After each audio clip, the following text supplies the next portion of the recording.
It's time to break the silence about breaking the silence.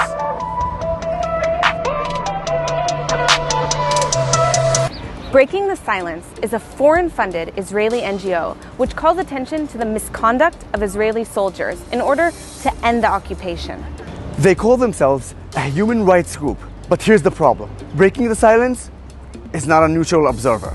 Some soldiers who gave testimony to Breaking the Silence on Tzuk Eitan reported that Breaking the Silence actually edited their testimonies. But even worse, They flat out lie. Breaking the Silence published dozens of testimonies from Gaza in 2014, and even though the IDF investigated and found no misconduct, that didn't stop Breaking the Silence from sharing war crime stories on CNN and The Guardian. for example, they said an IDF soldier shot an innocent Palestinian and buried him alive. It's a lie! Footage from the helmet of soldiers present showed the testimony Breaking the Silence provided was false, and the soldiers actually tried to help the Palestinian. And they've been caught lying for years. In 2017, Breaking the Silence spokesman Dean Issacharov said that he himself beat up a Palestinian that he arrested.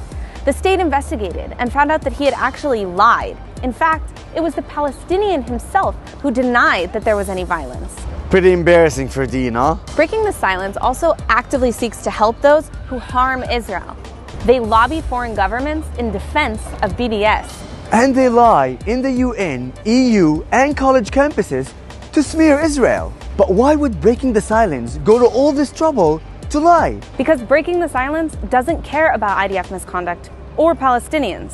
That's why they run tours in Europe, North America, and Australia, instead of holding war criminals accountable at home. They refused to collaborate with Israel when the state wanted to investigate an incident that they reported in 2016. Does that sound like they care about human rights? Breaking the Silence is not an impartial organization, and it most certainly isn't a human rights organization. They are a political organization of proven liars.